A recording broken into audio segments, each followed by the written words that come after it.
Welcome back for another video. It's Eharbad once more, and it is still Raid Shadow Legends, at least for now. I did say on the Nub Raids podcast that I'm probably on the exit ramp at this point. There's probably not too many more raid related videos upcoming, but one that I have been intending on recording for a while and actually telegraphed that I was going to do back in, I think in July. I said I was doing it. I think even actually in June.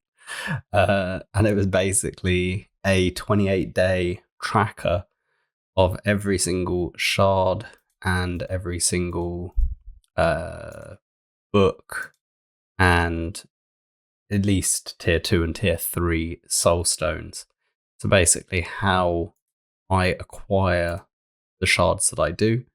I also tracked what shards I actually summoned during that period, and kind of gives an insight as to how overall I end up acquiring and accumulating a good number of resources that allows me to pick and choose which events I end up doing, and have, consistently throughout my time in Raid been relatively comfortable at doing any of the events that I wanted to do.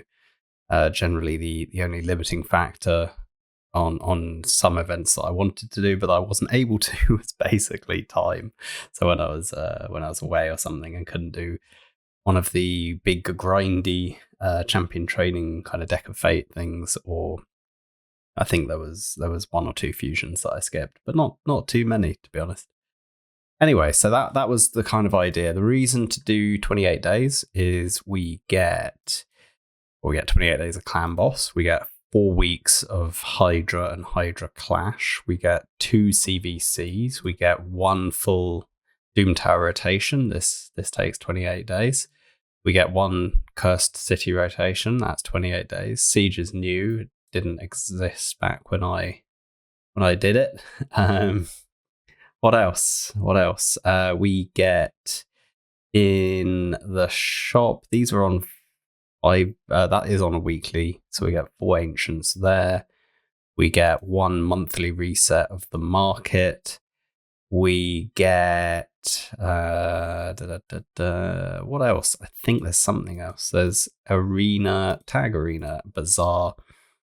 We get 4 cycles of the bronze, 2 cycles of the silver, and 1 cycle of the Sacred and Legendary Tome. So it works quite nicely, that 28-day window. A lot of stuff in the game is synchronized to that. Right, so let's jump in. Here's the tracker that I put together. So whatever the date was, hypothetically, if I was looking at the 10th of July, I just had a basic conditional formatting to help me know which day I needed to put the data in. I kind of logged, what I had at the start, which is here, of each of the dimensions I was tracking. So like I said, shards, books, soulstones. What the change was, what I earned during that period on a day-to-day basis, what I ended up using. So there was a few big kind of use cases. There was a PRCVC there. There was that chunky ancient summoning that I did. Also summoned some sacred shards. Must have been for a 5-star soul. Can't off the top of my head remember now. But there was a good amount of summoning there, and then another chunk of voids there, some more sacreds there, and some eternal soulstones here. So quite a lot of actual usage during that period. And the net change, I actually was slightly down on ancient shards during that 28-day period. Slightly down on eternal soulstones and a little bit down on sacred shards, but everything else I was net positive. Very much depends, what events are going on. So you can't really ever judge a single 28-day period as to whether you're actually, treading water on overall resources, or if you are in accumulation or net depletion. But this was quite interesting. We'll go into some of the specific days in a minute. I think the first thing to really look at is I just looked at the net totals of those areas. I just copied the data across and then whacked it into some pivot tables so we can kind of have a little look. So if we just concentrate on what I earned rather than what I used in 28 days, we actually got 28 legendary books. I think that's quite an interesting one. That's quite a good number. Let's just change our formatting so it's visible. I think that one's quite material. The other one that's interesting is I seem to have shard and shards. So let's just quickly clean that up. Let's go find and replace shard to shards, replace all, refresh that. Oh, stupid thing. Replace shards with a double S back to shards. Then we'll refresh our pivot tables. There we go. It's a bit cleaner. It should really... I can't be bothered. It's not worth cleaning it up. There we go. That's a little bit better. Anyway, so number of sacred shards, actually only 13 acquired during that period, which, it's not a huge number, but it's decent. That's sort of what one every other day. It's a fairly sizable number. I'm actually impressed by the number of legendary books. I didn't think it would be quite as high as that. Interestingly, the number of primal shards is kind of similar. We seem to have an immortal that's tagged against shards instead of soulstones. I should have cleaned up this data before we got here. Immortal, there we go. Soulstones, clean that up. There we go. Gets a little bit better every time.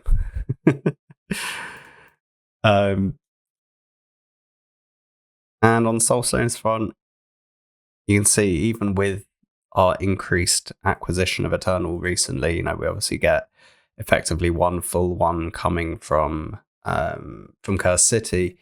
They're still very scarce, only 2.6, and mythical books are pretty scarce. So we have to be. That's why I've been recommending recently that when there are good opportunities to pick up the mythical tomes, it's worth going for them, because they are hard to get. Even with me kind of making a deliberate kind of beeline for them every now and then, you can see we only picked up 4 during that period. So realistically, we're looking at 2 to 3 months to be able to book a mythical, even with relatively aggressive book acquisition. Now, if we start to look at some of the breakdowns of these, I think in terms of the books, no one really cares too much about the epic books. So let's look at the legendary book.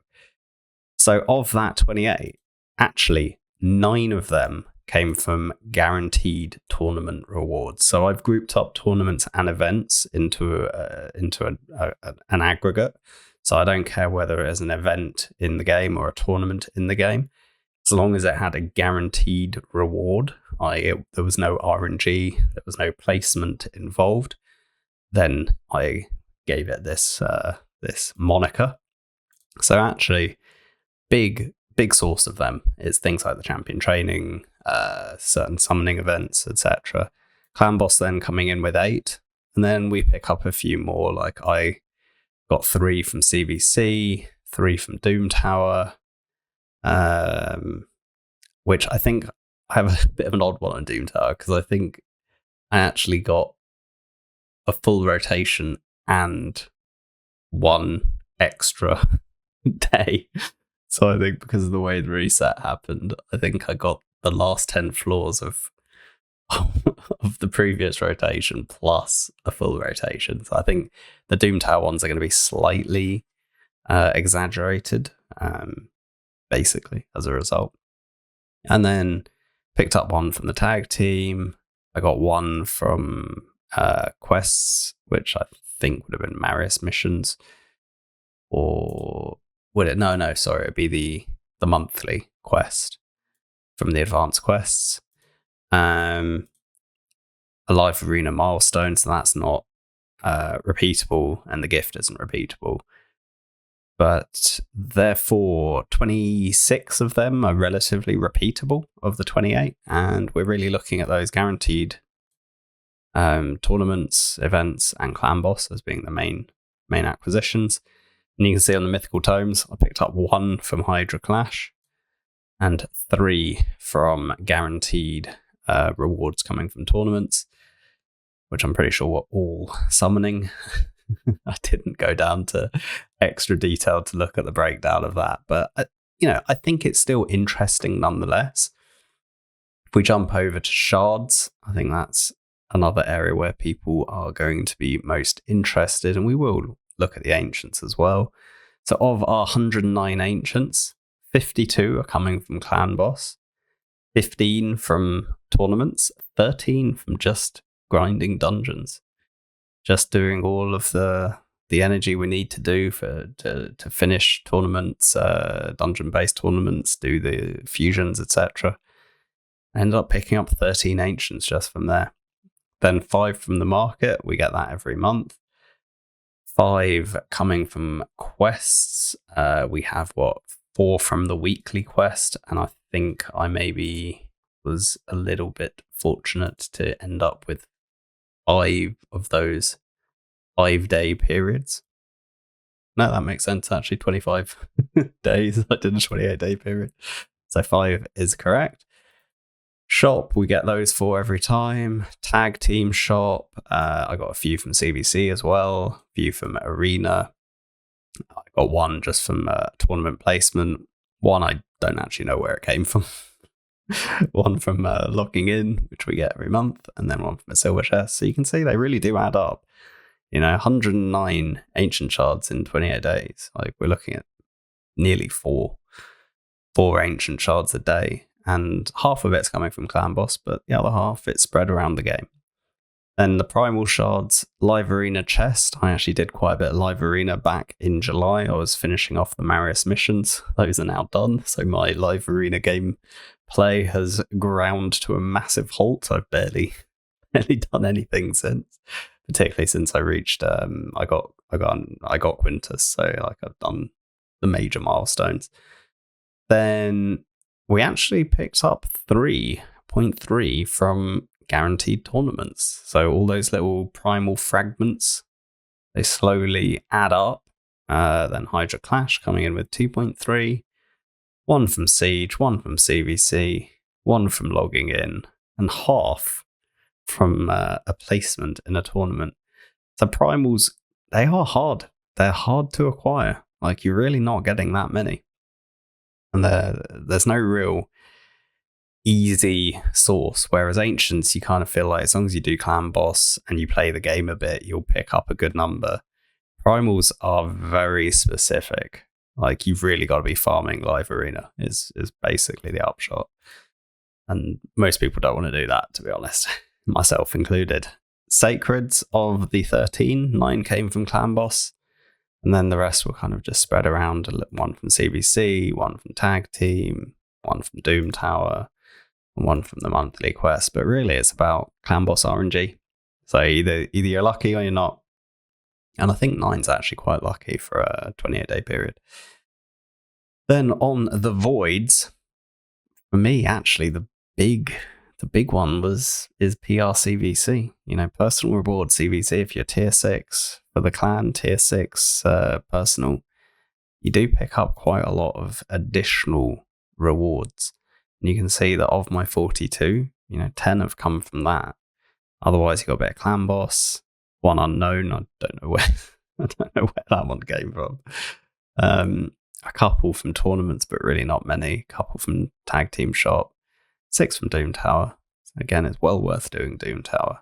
Like, you do get good rewards overall.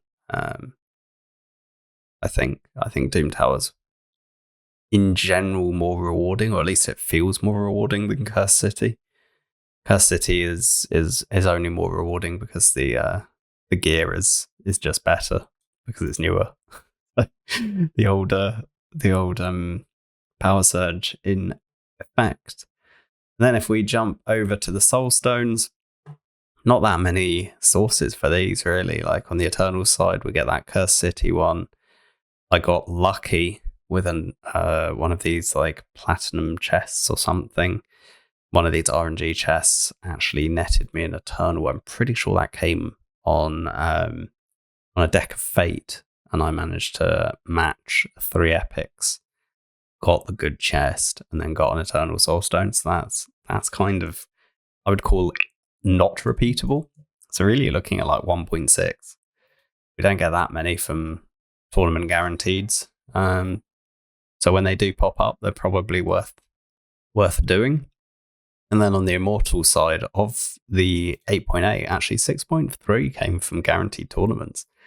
They do throw these tier 2 coins in quite often, and they do add up. Like that's a simple reality. I also got one from mission, one from login, but the mission's not repeatable. So I mean, overall, I just think it really tells you that you should be doing as much of the activity as you can. Really, if you're active, you'll earn more. If you're not, you'll earn a lot less. And I think that's what the data shows us. So if we jump back into the game and we have a look at what's on right now, this hero's path is particularly egregious, and I wouldn't recommend anyone to do it. But you can see, like, there are some relatively low-hanging fruit, like these kind of 350 coins here. That's quite cheap. I mean, I'm not going to get it because I'm not summoning any Soulstone, any shards this weekend, and I haven't bothered really doing any dungeon divers. But my point is that events do crop up, and things like this 250 coins in Dragon, that's actually quite an attractive reward. Compare that was typically an epic tome.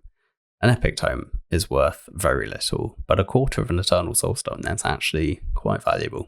So sometimes these rewards look kind of uninspiring by themselves, and I expect the Spider tournament will probably have something similar.